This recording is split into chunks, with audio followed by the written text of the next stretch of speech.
बागियों को साधने में भाजपा का डैमेज कंट्रोल सफल हो गया, जबकि कांग्रेस इस मामले में फेल हो गई। रीवा में उठे विरोध के सुर ठंडे पड़ गए। त्योंथर के बाद अब मंगवा से विधायक पंचूलाल और पन्नाबाई ने भी हाथ पीछे खींच लिए हैं और बैकफुट पर आ गए हैं। अब वह चुनाव नहीं लड़ रहे। पंचूलाल ने पत्नी पन्नाबाई के नाम से नामांकन भरवाया था, अब वापस ले लिए हैं। इस मामले कांग्रेस ने कोशिश नहीं की, वरना सिद्धार्थ बागी नहीं होते। ज्ञात हो कि इस मर्तबा विधानसभा चुनाव में टिकट वितरण के बाद पूरे प्रदेश में पार्टियों को विरोध का सामना करना पड़ा। छोटी से लेकर बड़ी पार्टियां अपनों से ही परेशान हुई। कई बागी तैयार हुए।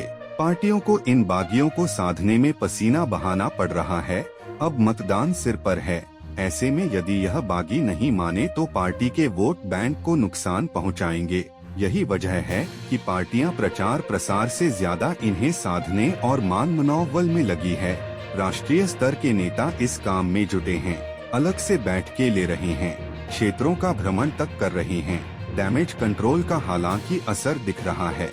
कई बागियों को साधने में भाजपा सफल हुई है। पार्टी के खिलाफ ही चुनाव लड़ने वालों ने अब धीरे धीरे सरेंडर करना शुरू कर दिया है। रीवा में भी हालात बिगड़े हुए थे। भाजपा तो डैमेज कंट्रोल समय पर कर ली, लेकिन कांग्रेस और सपा को समय लग गया। इसका खामियाजा कईयों को गंवा कर उठाना पड़ा। अब जो बच गए हैं उन्हें कांग्रेस पार्टी पदाधिकारी बनाकर मैनेज करने की कोशिश हो रही है।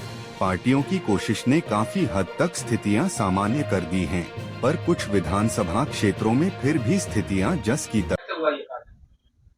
भारतीय जनता पार्टी एक कार्यकर्ता आधारित संगठन है। यहाँ हम परिवार भाव के साथ पार्टी में काम करते हैं। परिवार जब बड़ा होता है, छोटी मोटी बातें होती रहती हैं, पर जब चुनाव का समय आता है, कोई भी समय आता है जहां हम सबको एक होके लड़ने की आवश्यकता होती है, हम लड़ते हैं और मिल बैठकर चर्चा करते हैं।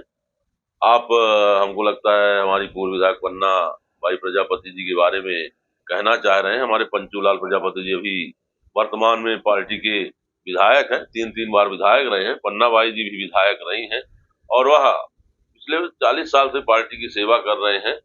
टिकट कटने में स्वाभाविक रूप से थोड़ा बहुत मन में लगता है, मन में लगा होगा। उन्होंने फॉर्म भरा था, पर हम सब ने बैठकर चर्चा की और उन्हें पूरे कि मैं पार्टी के खिलाफ कभी भी चुनाव नहीं लड़ सकती और जो भी प्रत्याशी उसे हम सब मिलकर जिताएंगे। आज वर्तमान प्रत्याशी ने पूर्व विधायिका के पैर छू के आशीर्वाद दिए। निश्चित तौर पर भारतीय जनता पार्टी एक संस्कारिक संगठन है और जो वर्तमान प्रत्याशी हैं वह युवा हैं और अपने बुजुर्ग का आशीर्वाद लिया है। निश्चित तौर पर भारतीय जनता पार्टी में हम सब कार्यकर्ता अपने बुजुर्गों का आशीर्वाद लेते हैं, उन्होंने भी लिया है।